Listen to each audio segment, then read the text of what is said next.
Hello, this is Lynn Short with I Love Romance Novel. And today I have the absolute privilege of talking with HL Hines. She's a very interesting person and she has a very interesting series that we're going to talk about. I know you have lots of hobbies: archery, woodworking, saving old books, creating. I actually do a lot of my art based off of what I'm writing. So I think if I'm just out in nature and something inspires me, I'm going to pick it up and be like, this kind of looks like some horns. I think I'm going to make a creature that I just envisioned for my fantasy novel or what have you. They really work together to inspire each other. Oh, how fun. And I know you really like nature, but you also like the city and watching people. Which one's your favorite? Do you have a favorite? Nature, 100%. I really only want to delve in with a bunch of people unless I'm able to watch them and enjoy them from afar. If it's I'd rather have my group of people in a woods. That I understand totally. You have It's just this book you've just released, Mhm. and it's Way of the Wild, right? It And is. can you tell us about your favorite character in the book? My favorite character would probably be Dr. Gigi, and she's got mad scientist vibes, but writing her was so easy because out of all of the characters in all of the books in all of the series, she's the one that has the most precise and dedicated focus. Like she is so easy to write because her end goal never changes. And it makes her a little bit more dangerous because of that. But oh man, she was just so much fun. She is so much fun. And I can't wait to delve into her in book 3. Good. It's fun to get those characters, isn't it? It is. They're very rare. Okay. On the other hand, which one did you enjoy writing the least? Gigi has, I don't want to call him a minion, but he's definitely like a henchman. And he's pretty hopeless. I did not like writing. I enjoyed writing him, but at the same time, I did not like in getting him in my head, if that makes sense. He is just, Mhm. I really was happy to see how his character would progress Ah, and see the end of it. yeah, were you ever tempted to kill him off? Oh, yeah. Oh, yeah. And it's hard to empathize with all of your characters, like even the evil ones, even the big bads and whatnot. Mhm. And even though he wasn't that, it it is hard to empathize with a character you don't like as a person. Definitely. What was an empowering scene in the novel that stuck with you? Okay, there's probably 2 of them. The first one in Way of the Wild comes pretty early on, and it's where my 2 main characters, Clive and Cordelia, have to learn how to trust each other. And so the scene is like a slow motion trust fall. And it's just really beautiful. And it was cathartic for me to write. I think I probably cried a couple of times. It was just what I needed to see them like to come together. And then the other one that's more of like an external empowerment is the throughout the entire book, there's this thread of the run. And it's like the one time that all of these shifters get to let loose and be their natural animal self. And it's a very dangerous time for all involved because it's essentially a compound and a very enclosed space that mixes predator and prey. And when they're letting loose all of the rules, all of their human laws, things can get out of control. And it was really great to see how everybody fell into their natural instinct and to see each character raw and unfiltered. And the obviously there was a lot of action and a lot of heart pounding moments. That was really fun to Well, write and great. read. I can't wait to read that. Well, what are some common genre trope within this book? So I would say the strongest one is enemies to lovers. Um, I did mention Gigi, so there is some like mad scientist, like Frankenstein vibes, but there is another strong aspect of, and it's not necessarily a trope, but paranormal romance mystery where you're uncovering secrets and half truths. That, and I think probably a really strong aspect of the entire series. There's usually some sort of secret behind the shifter books. And tell me about your shifter society. Tell me what it is and how you got the inspiration for it. Okay, that's a good one. My shifter society, I almost want to say it might have been somewhat inspired by Underworld when the vampires and the werewolves they have their own serum and things like that. I think that might have been what like flipped the switch in my head because in this world, we explore shifter society as genetic. It's not an unobtainable, we never know where it came from magic. It's you have people that are actively deconstructing and testing, maybe not in the most ethical ways, but they're exploring what it means to be animist and how evolution has changed the genes. And because in this series, a big play of a big problem for these people is their rates are going down. So then they can't figure out why. Like, why are less humans able to survive being triggered? And we get to Interesting. explore that. Well, tell me, this is part of a series, I know. So tell us about the series and what are your plans for it? Okay, so the how I imagine Mayhem Unleashed rolling out is going to be like maybe a 5 to 6 book series.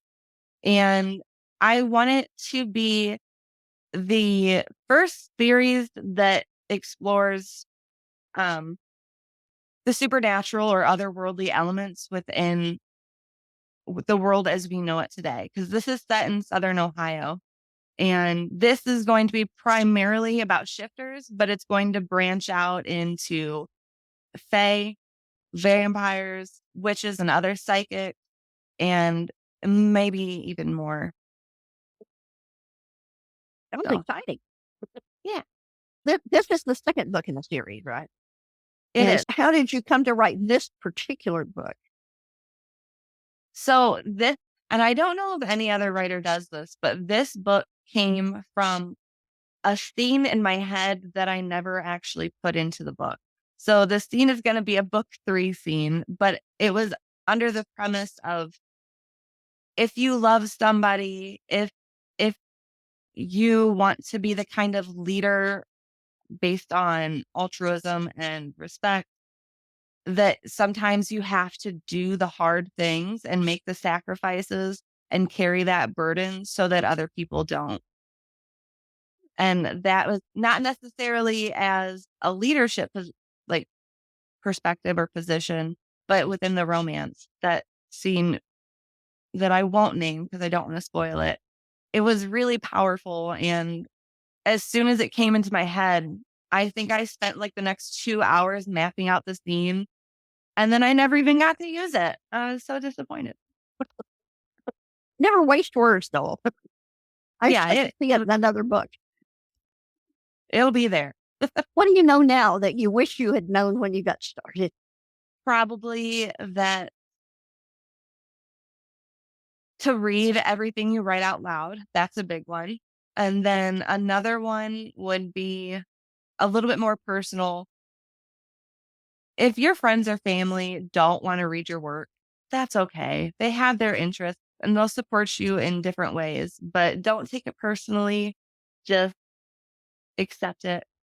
That would have saved me a lot of heartbreak Ah, in the beginning of my writing career where I'm like, my mom doesn't want to read my book. She doesn't even love me. No, I've never seen my mom pick up a book ever. So asking her to read my book, it's not.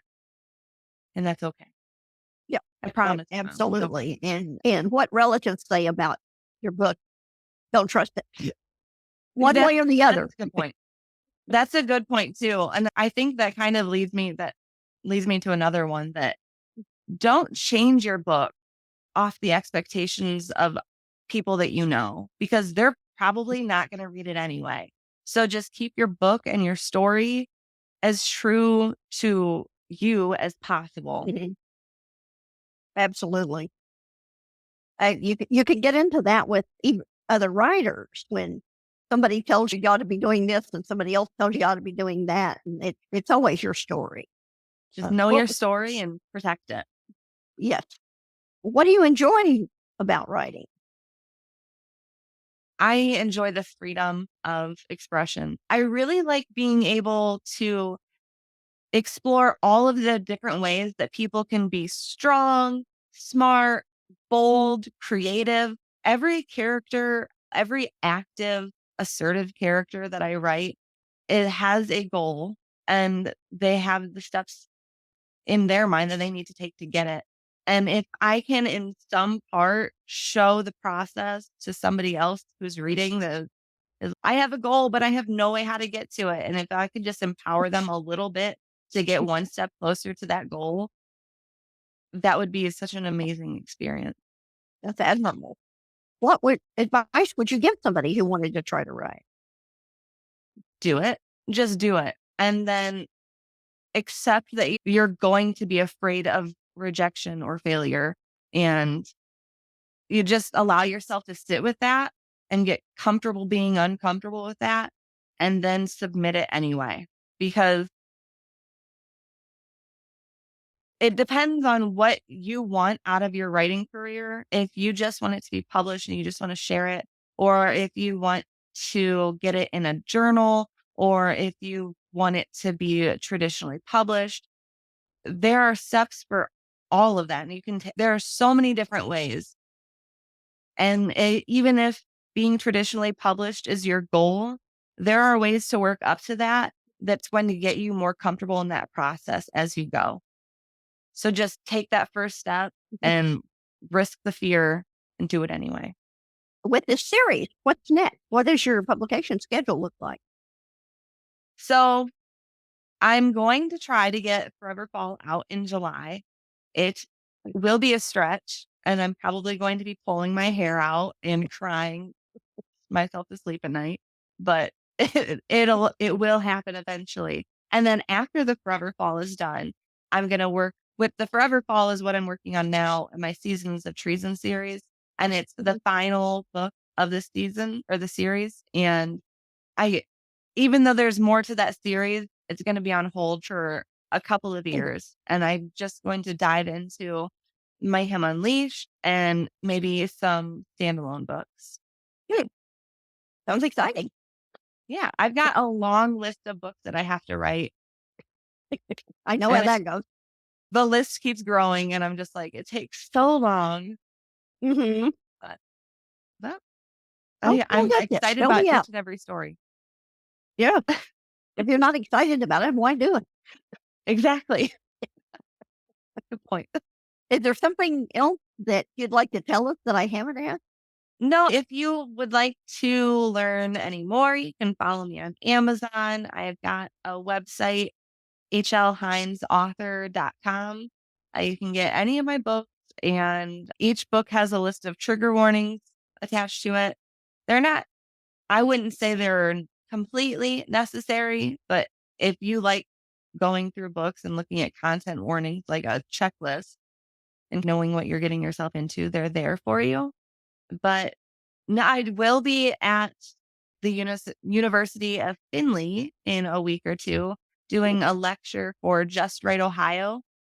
And it's a project that is near and dear to my heart, and it is helping young and aspiring authors. It's a competition. So I don't know if it's like a networking for them, but it's a really great way for everybody to kind of get together in the tri-state area and just, I don't know, rub elbows with people who like-minded people who want to get their writing out.